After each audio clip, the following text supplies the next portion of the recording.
Hi, and welcome to another episode of Dissidents and Dictators. I'm Elisha Maldonado, here with my trusty sidekick, Casey Michelle. Hello. Today on the pod, we'll be talking all things money, specifically central bank digital currencies, or CBDCs. What the heck are those, and what do they have to do with human rights? Nick Anthony is here with the answers. He's a policy analyst at the Cato Institute Center for Monetary and Financial Alternatives and a fellow at the Human Rights Foundation. He's also got a new book out, Digital Currency or Digital Control, Decoding CBDC and the Future of Money. Nick, hi, thanks for joining us. Thank you for having me. You're joining us from DC, eh? Yes, I am here in the heat of DC. Very swampy, as they say. Unfortunately, that is how it is. The humidity is high, the heat is high. The only thing missing is the water around our ankles. Well, we're suffering together in that regard. I'm excited to have you on the pod because this is something I'm interested in, but I have relatively no language for it. So if we can just jump right in with, again, what the heck are CBDCs? And if you can explain that in the most layman of terms, and then kind of describe how, as you've written previously, they pose risks to financial privacy, freedom, markets, all that fun stuff. Absolutely. So the last thing we needed in politics and economics was another set of initials for everyone to remember. Right. So what is a CBDC? A central bank digital currency. In the simplest of terms, we're talking about a digital national currency that is maintained by a country's central bank. So here in the United States, that's going to be the Federal Reserve. In the Euro area, that's going to be the European Central Bank. In Nigeria, that's the Central Bank of Nigeria. In all of these contexts, it's going to be the central bank, and the government at large really has the ultimate control over it. So just to give you a quick example, I'm sure most people have made digital payments here in 2024. Maybe they're buying a beer with a credit card, or buying a sandwich with a debit card, or sending money to friends with something like PayPal, Cash App, or Strike. Mm-hmm. In all of those examples, we're talking about a private business is controlling the transaction. You tell them what to do, and they guide it along the way. And it's within that housed arena. With a CBDC, however, we're talking about breaking that control. And instead of having a business run it that you have joined voluntarily, you're instead having the government of where you live control that payment, decide where it goes, see what it is, and be able to have a hand in the transaction. So are CBDCs a new thing? That's a tricky question. So they're a very new thing in terms of the current conversation. It's really bubbled up around 2019, and now it's spread across the globe. However, I say that's tricky because we actually have examples of CBDC development as far back as the 1990s in Finland, 2014 in Ecuador and China, with, mind you, very different projects, but still the same type of idea of the government taking over digital payments. So it had early seeds, but now the rise of CBDCs, the spread across the world, that has been from really 2019. So they're just trying to keep up with the newfangled way of people paying for things? Yes. I'm sure you might have seen in 2019, the reason that is such a benchmark or such a landmark in this conversation, for better or worse, Facebook had introduced a white paper for what was called Libra at the time, basically a cryptocurrency. And central bankers and policymakers were shocked. They were immediately thrown into a frenzy of how do we stop this? How do we compete with this? How do we prevent this from becoming so big? Mm-hmm. And CBDCs were really the answer they latched onto. So, Nick, let's back up, bring things back to you for a minute. How did you get interested in this space? I can't imagine you woke up one day and you said, you know what, I need another acronym in my life to keep me busy, to get me out of bed. How did you find yourself working in this? And of course, we're going to talk about your book here in a minute. Of course, being one of the primary voices, analysts in this space. How did that journey happen for you? So you're absolutely right. I didn't just have that epiphany when I woke up one morning. I really got into this out of an interest of currency competition. So thinking about issues of dollarization and euroization, where countries had problems with their national currencies, and so citizens chose to adopt a foreign currency, usually the dollar or the euro, but there's many exceptions. And it really fascinated me when I was looking into this, because growing up as a kid, I never really thought, what else is there? There's the dollar. You use that. If I'm in another country, I use that. And when I come back, I stop. I thought that that's just how it went. And I learned that people are actually involved in this process. They can actually have a voice in it. And that's what got me really interested into learning about the history of money, how it really is a social phenomenon. Today, we see it as this thing that governments impose, but it's something that people on the ground had a voice in for all of history. And that got me interested into cryptocurrency as well, which then had me veer into financial privacy and financial freedom, having choice over what you do with your money and what types of money you use. And then right as I was coming up in this, that's when this central bank digital currency conversation started. And I saw that as being a very natural evolution of everything I was working on. Because just for a small example, many people were concerned from a currency competition framework saying we need to have a CBDC to stop cryptocurrency, or we need to have a CBDC to stop foreign currency. Even US policymakers have said they want a CBDC to stop the threat of foreign currencies and cryptocurrencies. So I was lucky in a sense that my early research evolved very smoothly into this. I was a little unlucky in that it's a little depressing, though, when you dive into this. Well, I think that's one thing we might have in common, of course. Working in the broader dictatorial space, there's many reasons, many times, to find yourself depressed. But still, we get out of bed every day, we get back to work, and we keep grinding and keep charging forward. Nick, take us back to, you kind of gave us the lay of the land a minute ago in terms of the history of CBDC, 2019 being an inflection point. What are some of the case studies, though, that really stand out to you as exemplary of how this industry, for lack of a better term, has grown, or those that illustrate the kind of concerns that you have on your end? Are these nation states? Are these other actors? What stands out to you? Oh, gosh. So I'll flag two stories that really come to mind that illustrate what's going on here. First, everybody asks me about China. That's the first thing that comes up. It's China. What are they doing? How is this happening? And I think there's two things within that are very interesting. First, the Chinese government has, for all intents and purposes, launched a CBDC.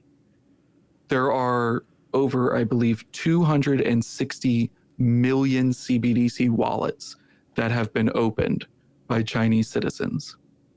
And I think that showcases really how big of an issue this is. We're talking about 260 million people are directly affected by this in just one country. And so on one side, that really shows that this is a large issue. And on the other side, though, I think what also is interesting is we can already see that people are not interested in this, which sounds weird because I just said that 260 million people are involved. Well, then we ask the how and the why. And to give you one example, in Shenzhen alone, the government gave away about $1.5 million to 50,000 people to open accounts. And this happened in many cities across China, where the government gave away money through the CBDC, and people spent it because it was a free gift of sorts, and then they never used it again. And we can see this really interesting dichotomy through that of the government using this top-down power had affected many people, and yet when it came to what the people actually want, sure, they were happy to receive free money, But beyond that, they were not interested in being involved in this project because it really doesn't serve what they need. It doesn't help them in any other way because we live in such a digital economy already. China especially has been at the forefront of consumer adoption of digital technology. So I think that's really interesting because a lot of times, and I do have many concerns for financial surveillance and control issues within China, but a lot of times that takes the limelight. And there's also this side story of it's really a waste of resources that could be much better used elsewhere. This is obviously a form of control by governments, right? Can you talk about CBDCs and then kind of compare them to Bitcoin and other cryptocurrencies, how we talk about how Bitcoin is a way to, I don't want to say hide from the government, but hide from the government, like not be followed. Can you compare and contrast the two? And yeah. Absolutely. So staying on the example of China, in Freedom House's Freedom of the World report, I believe they mention how China is home to some of the most restrictive media environments and also online censorship.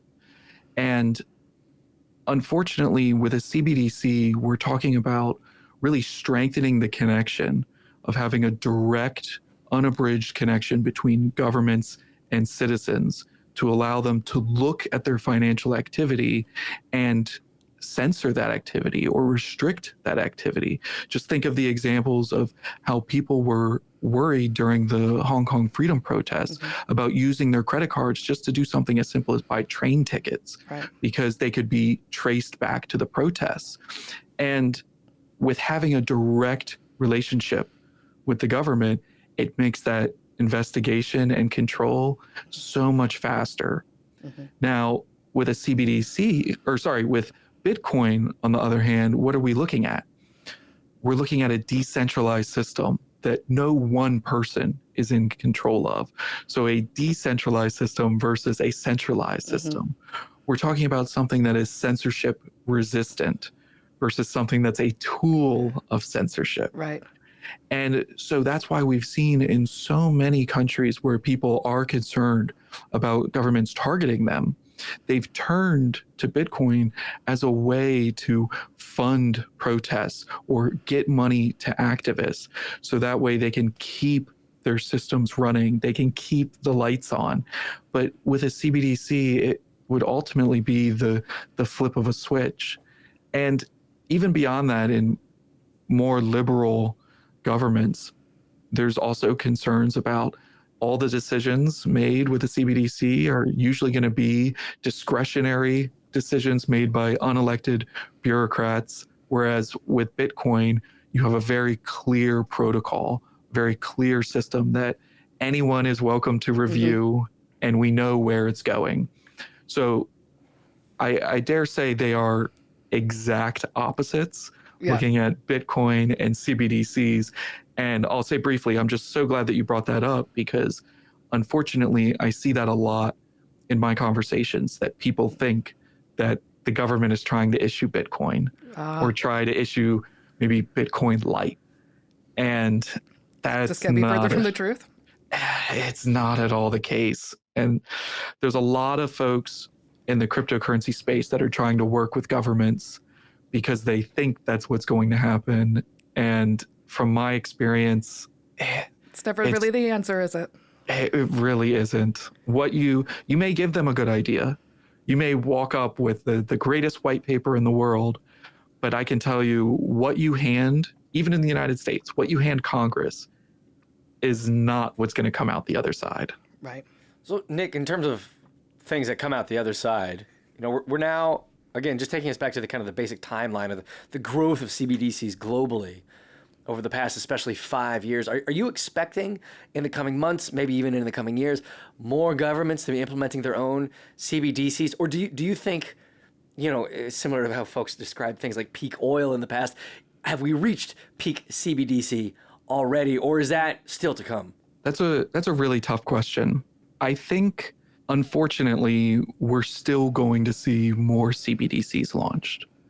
I think we are going to see more governments go in this direction. And I say that's a tough question because a while back, it felt inevitable, but it doesn't quite feel that way anymore, that every government will have one. We're seeing so many people speak out, both in the general public and even in governments. We're seeing government officials as well speak out at the rise of CBDCs. So while I think there will be more, I think there's also a great opportunity on the table to push back against that rise and maybe even reverse course.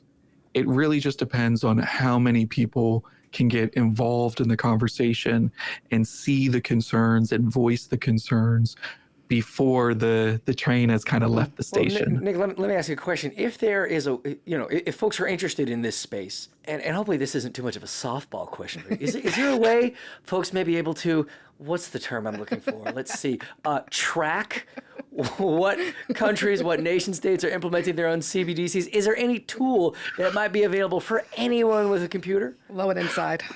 Well, it just so happens I have worked diligently with the Human Rights Foundation, a group you may have heard of, to develop the HRF CBDC tracker, which anyone can find at hrf.org/CBDC tracker. And that really has everything you need to find out what's going on across the world. Right now, I can tell you it shows that 11 countries and the 8 islands that compose the Eastern Caribbean Currency Union have launched CBDCs. 39 countries, the Eurozone, and Hong Kong have CBDC pilot programs. And 65 countries, 2 currency unions in Macau are researching CBDCs. And I'll say also the tracker goes well beyond just the high stats. It also shows how this development has taken place over time, and also what specific human rights and civil liberties concerns are taking place in a country that could be exacerbated by the issuance of a CBDC. So examples like when there's financial surveillance, financial restrictions, even corruption. I try to mention as many of those as possible to show people these ideas are not theoretical. They're not spun up out of nothing. They're very real concerns that are on the table. And it's something that by giving this much power to governments, it's something that could become a whole lot worse. Nick, last month at the Oslo Freedom Forum, you spoke on stage a couple times, but you said that while a lot of countries are employing them, Nigeria serves as a cautionary tale. I think Nigeria really is a cautionary tale, and it's one that I get asked about China, but I try to point people to this story because it really illustrates what's wrong here. And to give the story in brief, Nigeria issued the first CBDC on the African continent, and people really weren't interested. It really didn't help people with the problems they're facing. And there are many problems in Nigeria. And so adoption for I believe, the initial onset was about 0.5%. And that's rough. That if you're trying to run a business on the street, if that's all you could manage, you're probably not going to be running one for very long. And they weren't trying to give them money like the Chinese government, right? Right. Yeah, so okay. where they had pivoted though was they said, okay, we need to come up with something new. So they opened it up to the unbanked population, which already was a big red flag that to have such a huge unbanked population, I forget off the top of my head, but I think it's around 50%, to not allow them to have access. That's clearly a problem right out of the gate. But they fixed that. It doesn't work. After a month, they're getting antsy. They say, okay, we're going to give discounts on cab fare, like 5 to 15%. That's going to get folks. It didn't work. After another month, they're still getting worried. And this is when we started seeing reports on the ground that ATM withdrawals were being restricted. The amount of cash, the paper currency that you could pull out of an ATM was limited. And then all of a sudden, the Nigerian government announced, actually, we're going to pull all the cash off the streets. All the cash that people are using is going to expire in 2 months because we're just going to redesign it. We want to have a new face on it. And I have to give some caution because it's not totally out of bounds. I'm sure you both have seen, and I'm sure listeners have seen, when cash is redesigned, whether it's a new color, a new face, new security features. That's not a big deal. Right. What's a big deal is trying to do this in 2 months for a population of about 220 million people. It does not work that way. And that's when we see the motives that are really going on. It was trying to push partly adoption of the CBDC. Right. And unfortunately, it breaks my heart to think about this, but people were forced into a cash shortage by the government, and it led to lines around the banks that turned into protests in the streets, that then turned into riots. Right. Fast forward a few months, central bank governor Godwin Emefiele came out and said that the e-naira, the CBDC in Nigeria, has emerged as the currency of choice. It is a success because adoption rose from 0.5% to 6%. Wow. The currency of choice and a success could not be more wrong. It was the currency of force. Right. That people were forced into this corner. And also, 6% is not a success. Right. Math was never my subject, but man. If any business on the street had done that, if they had rallied investors to try to increase, say, a marketing plan, which don't even get me started on how they called this a marketing plan. But if they had done that and then gone back to investors and said, okay, our sales went from 5% to 6%, you would have investors calling lawyers to get this place shut down and get their money back immediately. That's not even Mark Cuban's entire cut. 6%. But it really, to get back to it though, to what you originally asked, that is, it really illustrates the amount of power that governments have and can invoke without all that much oversight, without all that much questioning. And it deeply troubles me because just recently, in the weeks since the Oslo Freedom Forum, the Central Bank of the Bahamas announced a similar route. Now, it's not as drastic, but facing similar adoption problems, they recently announced that they are going to start forcing the commercial banks to distribute the CBDC. And again, it just illustrates that the playing field is not level. Right. When you have governments that act as the writers of the rules and the enforcers, to have them step into this space as a competitor as well, that just does not work out. There is no financial freedom, as we would say here. With that. Exactly. Yeah. So, Nick, why we have you for another minute or so, we've already talked about the tracker itself, which is interactive. It's available for anyone and everyone to play around with, see what their home countries are doing, see what any other countries are doing. And I did want to say, just want to flag, again, one of the underlying themes of this is governmental surveillance, is yet another tool for authoritarians. Probably no surprise that the handful of countries and currency unions that have implemented this thus far. Just as a quick list: Russia, China, Kazakhstan, Iran. We have India, we have Cambodia, and a handful of others. Oh, and then the only one proper in Europe right now is Hungary. So I think again. What's the phrase? There's so much smoke you could choke on it right there. Is there anything else? And again, here's another tough question for you, Nick. Maybe to close things out. Is there anything folks can read? Anything that might be maybe, I don't know, not necessarily, maybe longer than a pamphlet, longer than just a web page. Anything they can hold in their hands or read on their Kindle to learn more. Might have a blue cover. As it happens. As luck would have it, I just so happen to have written a book. So it's incredible. The timing is just impeccable. I don't know how it happened. The book is called Digital Currency or Digital Control: Decoding CBDC and the Future of Money. And it's really meant for everyone. I wanted to take this time. I've written papers for policymakers. I've written papers for journals, but this is a time where I wanted to break things down at length so that you do not need an economics degree, an engineering degree, or even experience with politics to understand what is happening here. Every person uses money in some form or another, so this affects all of us. So it has everything you need to get up to speed before CBDCs hopefully are everywhere. Yeah. Well, Nikki Anthony, where can folks buy that? They can get that book at their favorite bookstore? Yes, you can get it at Barnes and Noble, Amazon, at the Cato Institute, at any other online retailer. It's just about everywhere it should be, or at least I hope so.